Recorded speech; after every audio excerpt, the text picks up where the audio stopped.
Nous avons parlé à plusieurs reprises de proforme et de transfert, donc il s'agit maintenant de vous expliquer un peu plus en détail ce dont il s'agit. Tout d'abord, les proformes. Il s'agit de configurations de la main ou des mains qui peuvent se substituer à n'importe quelle désignation d'objet, de personne, d'animal, de n'importe quoi. Donc en cela, ça joue un peu le rôle d'un pronom.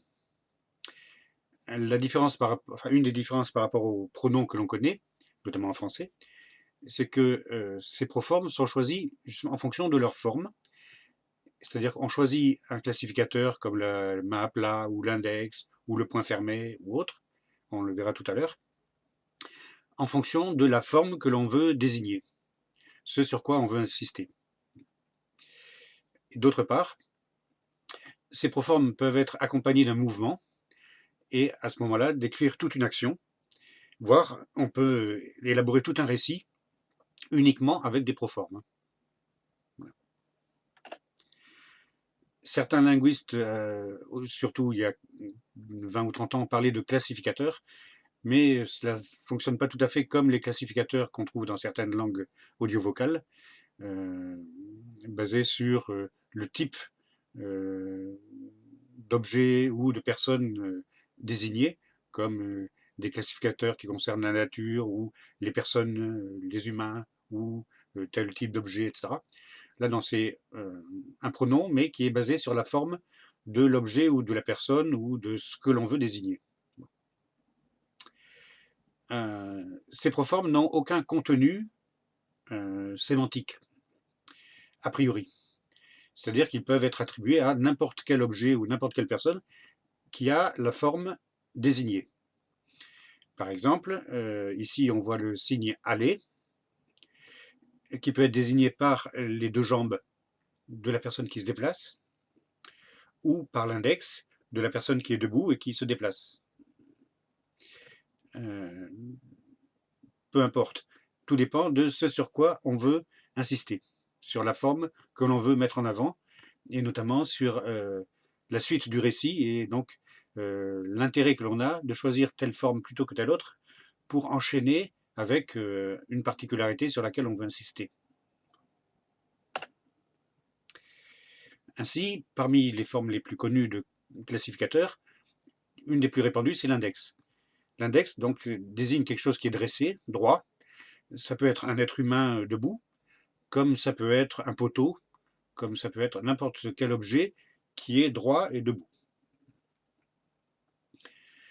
Un autre proforme, c'est le point fermé, donc qui désigne tout ce qui est rond, ou à peu près rond, comme un visage, ou comme un ballon de foot, ou comme n'importe quel objet qui est circulaire. Comme ça. On peut désigner les pieds, par exemple, par les deux mains à plat. On voit la forme des pieds. Bon. Mais la main à plat peut servir pour n'importe quel objet qui a cette forme-là, rectangulaire, aplatie. Ça peut être un véhicule, ça peut être une planche de bois, ça peut être une table, ça peut être n'importe quel objet qui est plat et rectangulaire et qui a cette forme-là. Pour désigner un humain, on peut aussi utiliser donc le point dressé, où on voit la tête et le torse. Si on veut parler par la suite d'éléments qui sont placés sur le torse ou sur la tête, donc on utilise ce proforme pour ensuite désigner les parties qui nous intéressent. Donc les deux doigts repliés peuvent désigner des pattes, que ce soit des jambes d'une personne qui avance, que ce soit des pattes d'un animal ou autre.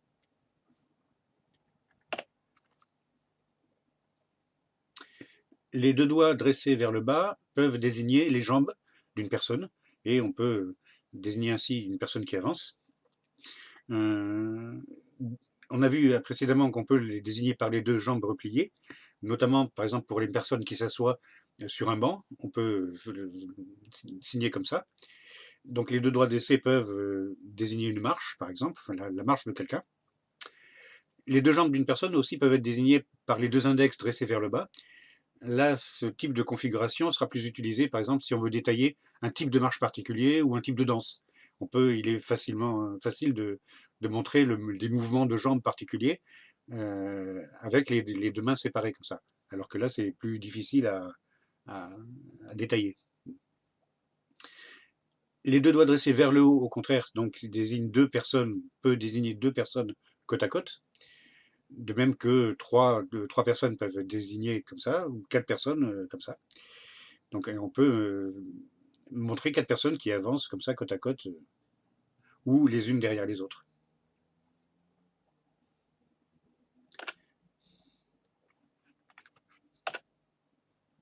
Et on peut combiner les deux mains pour montrer par exemple toute une file de personnes les unes derrière les autres, ou au contraire, toute une rangée de personnes les unes à côté des autres. Vous voyez que l'emplacement des mains n'est pas le même. Là, c'est une main est dans un sens ou dans l'autre, et là, les deux mains sont dans le même sens. Voilà.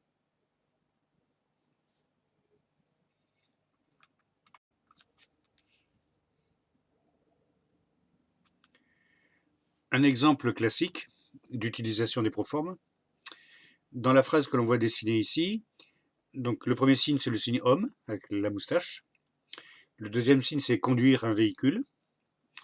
Et immédiatement après, ce signe est suivi d'un proforme, en l'occurrence la main à plat, donc qui désigne le véhicule. Pourquoi mettre un proforme tout de suite comme ça après le fait de conduire un véhicule? C'est que ce proforme permet d'indiquer par la suite tous les mouvements que l'on veut pouvoir signifier. Si le véhicule avance, s'arrête, recule, tourne à gauche, à droite, tous les mouvements peuvent être indiqués par ce proforme. Et si en plus on utilise un autre proforme pour désigner par exemple un piéton, on peut voir le piéton qui fait le tour du véhicule ou qui vient à la portière ou qui, etc. On peut voir les déplacements d'un objet par rapport à un autre ou d'une personne par rapport à un objet, etc. Ça, c'est grâce à l'utilisation des proformes. C'est pour ça que très souvent, dans les récits notamment, dès qu'il est question d'une personne ou d'un objet que l'on peut déplacer, qui peut se déplacer, on utilise un proforme pour pouvoir enchaîner ensuite avec les mouvements, les déplacements des objets ou des personnes les unes par rapport aux autres.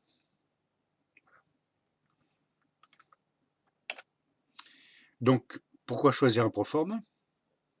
Premièrement, parce que cela permet d'éviter les répétitions. C'est pas la peine de reparler du véhicule ou de telle personne ou de telle. Le pronom suffit pour désigner la personne ou le véhicule ou l'objet en question. Deuxièmement, cela permet de situer dans l'espace de signation cet objet ou cette personne par rapport au reste. On a vu que dans l'espace de signation, on peut placer énormément de personnes, de meubles, d'immeubles, de rues, de n'importe quoi. Et donc, le fait de placer des proformes permet de savoir quel est l'emplacement de cette personne par rapport à tel autre groupe de personnes, ou par rapport à tel bâtiment, ou par rapport à telle rue, ou par rapport, etc. Voilà. Et en plus de cela, donc, le proforme peut être accompagné d'un mouvement qui indique donc s'il se déplace vers la gauche, vers la droite, si par rapport à un autre personnage, il est plus haut, plus bas, à droite, à gauche. Tous les mouvements et tous les emplacements peuvent être désignés facilement grâce à l'utilisation des proformes. Voilà.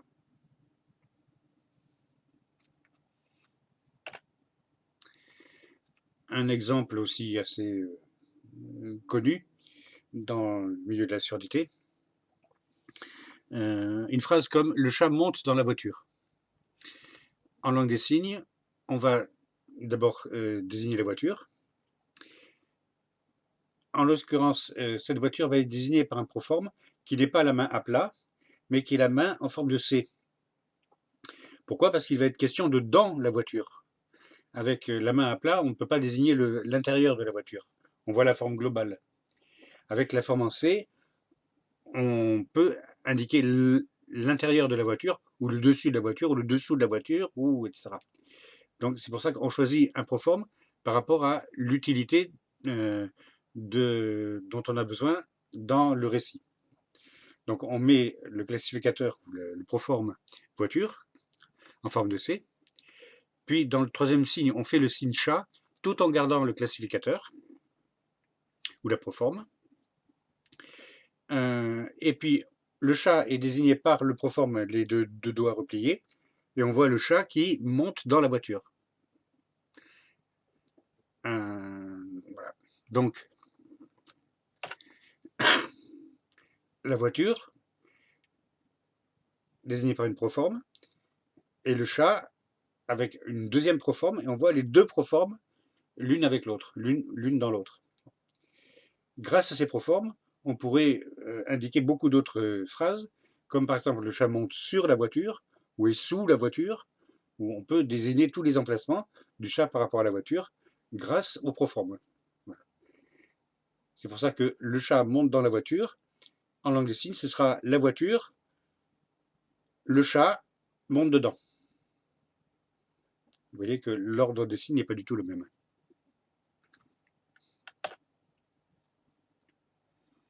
Les proformes sont très utilisés, notamment dans tous les récits, mais même dans les dialogues, dans beaucoup de situations, parce qu'ils facilitent grandement l'utilisation de l'espace de signation.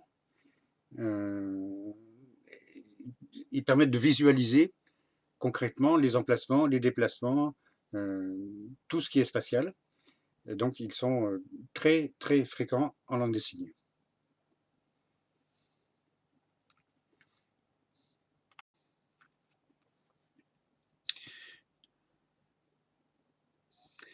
D'autres structures sont très fréquentes en langue des signes, ce que l'on appelle les transferts. On en a vu déjà des exemples sans les nommer. Il s'agit maintenant de les détailler. Ces transferts sont de trois types. Ce que l'on appelle les transferts de taille et de forme, les transferts de situation ou situationnels, et les transferts de personnes ou personnels.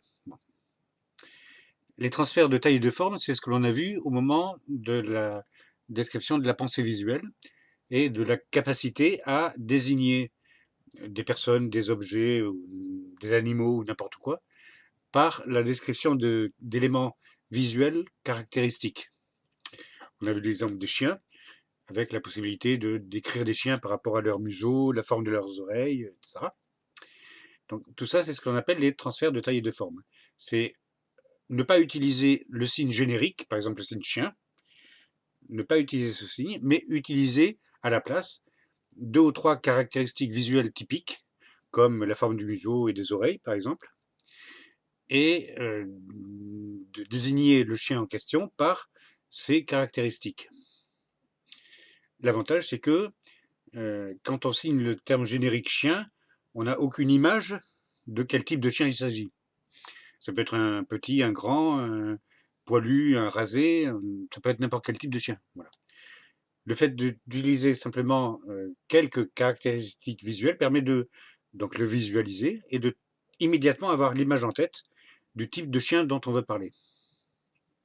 C'est le transfert de taille et de forme, donc qui est assez souvent utilisé à la place des termes, des signes génériques, pour désigner telle personne ou tel objet ou tel animal. Le deuxième type de transfert, ce qu'on appelle le transfert de situation ou situationnel, c'est ce que l'on a vu par rapport à l'espace de signation. Le fait de placer dans l'espace de signation donc des éléments, que ce soit des objets, des personnes, des meubles, des immeubles, des routes, n'importe quoi, et de tout désigner par rapport à leur emplacement et leur déplacement. Voilà. Le troisième type de transfert, ce qu'on appelle le transfert de personnes ou personnel, consiste à, pour le locuteur, de prendre un rôle d'un personnage dont il est question dans le récit, dans la discussion. Le locuteur s'efface et le locuteur devient la personne dont il est question. Voilà. Une des questions, c'est comment savoir si le locuteur s'exprime en tant que lui-même ou en tant que jouant un personnage. Une des principales distinctions est la suivante. En langue des signes, normalement, on se regarde, quand on a un interlocuteur, on se regarde dans les yeux. Toute la langue des signes est organisée par rapport au fait de se regarder, d'être en face à face. Chez les entendants, il n'est pas toujours correct de se regarder longuement dans les yeux, notamment vis-à-vis d'un patron ou vis-à-vis de personnalités. Souvent, on baisse les yeux, on baisse le regard ou on tourne le regard, parce qu'on n'a pas l'habitude de regarder les gens dans les yeux. En langue des signes, c'est l'inverse. Normalement, quand on parle, on se regarde les yeux dans les yeux. Et toute la langue des signes est organisée par rapport à ça. Lorsque l'on passe en transfert personnel, le locuteur s'efface, et donc, de quelque manière, l'interlocuteur s'efface aussi, puisque le locuteur est remplacé par le personnage qu'il joue, dont il prend le rôle. Si je parle de Vercingétorix, je vais prendre le rôle de Vercingétorix, et je vais avoir l'attitude, le discours, les mouvements de Vercingétorix. Ce qui veut dire que, en tant que Vercingétorix, je ne vais pas avoir vous en face de moi, mais je vais avoir tel chef de tribu ou tel guerrier ou tel personnage qu'il pouvait effectivement avoir en face à face à l'époque. Ce qui fait que, à ce moment-là, quand je joue un rôle, quand je suis en transfert personnel, je ne regarde plus l'interlocuteur dans les yeux. Mon regard est celui du personnage, le regard du personnage que je joue. Donc si c'est Vercingétorix, je regarde un guerrier, je regarde un chef de tribu, je regarde n'importe qui. Bon. Je ne regarde plus l'interlocuteur. Au moment où je fixe de nouveau l'interlocuteur dans les yeux, ça veut dire que le transfert personnel s'arrête et je reviens à la discussion normale entre le locuteur et l'interlocuteur. Voilà. C'est la différence entre donc, le transfert personnel et le dialogue. Dans le dialogue, on regarde la personne en face. Dans le transfert personnel, on ne regarde plus l'interlocuteur en face. C'est un des critères qui permet de distinguer les deux.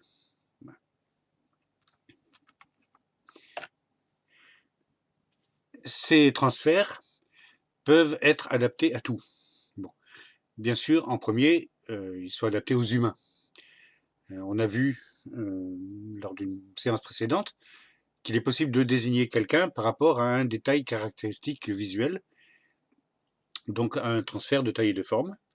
Et on peut désigner n'importe qui par n'importe quelle personne par un transfert de taille et de forme. De même, on peut utiliser donc les proformes pour les transferts de situation. Dans l'exemple qui est ici, il y a une main qui désigne les passages piétons. Et donc l'autre main qui désigne le proforme de la personne, et on voit la personne qui passe sur le passage piéton.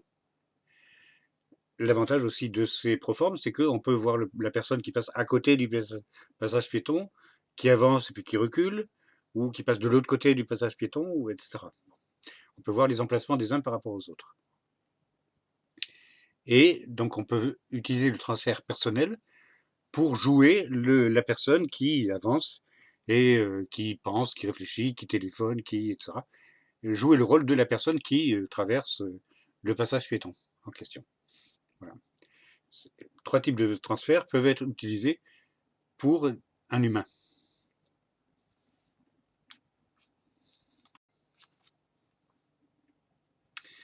Les 3 types de transferts peuvent être utilisés pas simplement pour des humains, mais aussi, par exemple, pour des animaux.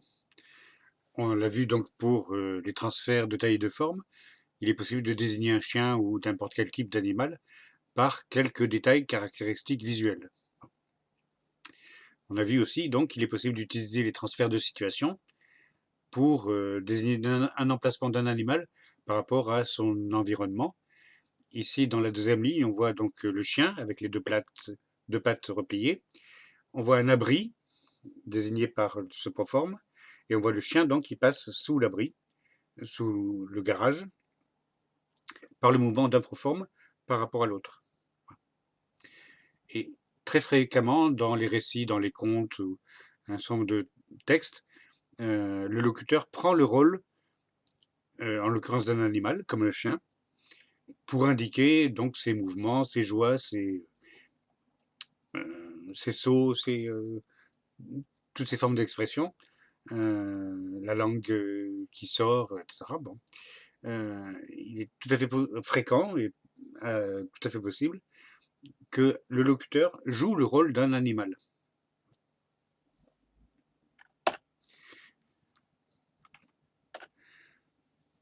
Non seulement il est possible de jouer, enfin d'utiliser les transferts pour un humain, pour un animal, mais aussi pour n'importe quel objet de la nature, comme par exemple une fleur.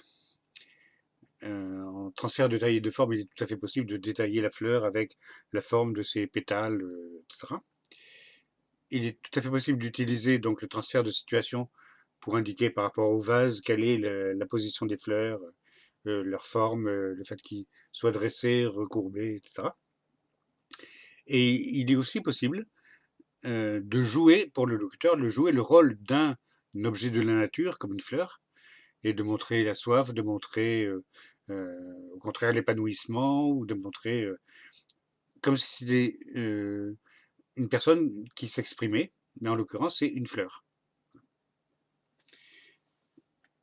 De plus, les 3 types de transferts peuvent être utilisés pour n'importe quel objet, comme par exemple un véhicule.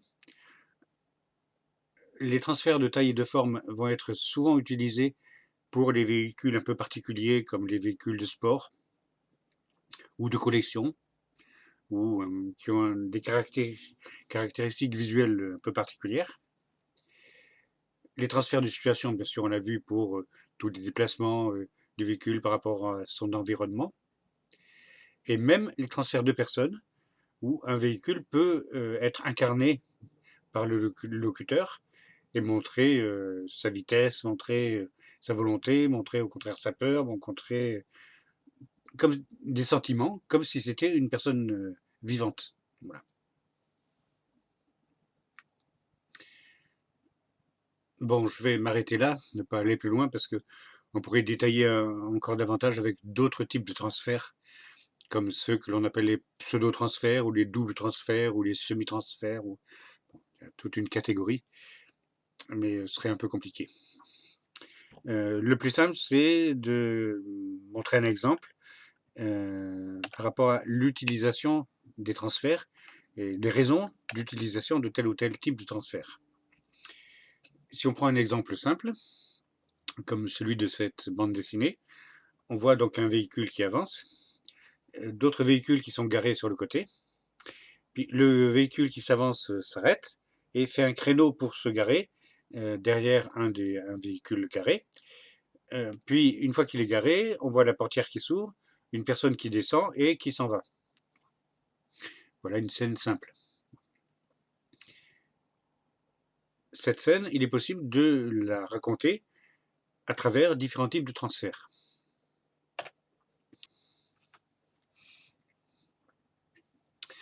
Si on utilise uniquement les transferts personnels, on peut signer, comme dans l'exemple ci-dessus, la personne donc qui conduit le véhicule, puis qui s'arrête, qui tourne le volant pour se garer, qui recule.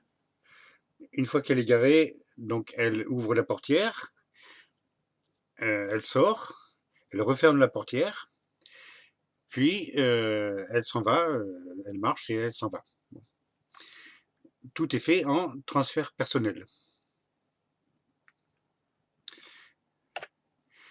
On peut faire exactement la même scène, mais uniquement en transfert de situation, ou situationnel. En l'occurrence, on montre le véhicule qui avance, puis qui s'arrête.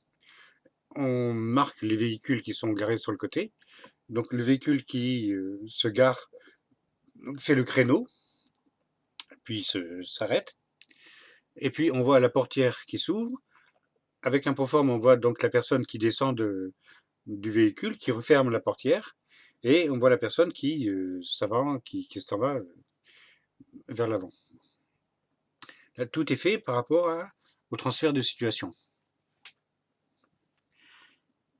En réalité, dans l'expression en langue des signes courante chez les sourds, la plupart du temps, on va mêler les différents types de transferts et passer sans arrêt de l'un à l'autre.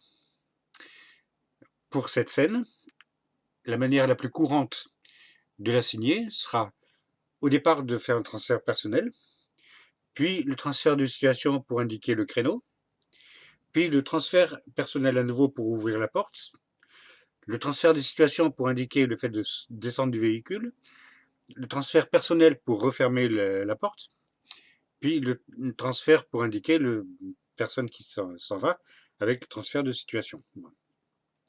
On voit qu'on passe sans arrêt d'un type de transfert à un autre au long du récit. Voilà. Et c'est ce que l'on voit la plupart du temps dans beaucoup de récits ou beaucoup d'expressions en langue des signes. C'est en fait l'utilisation très fréquente des transferts avec le passage sans arrêt d'un transfert vers un autre, d'un type de transfert vers un autre.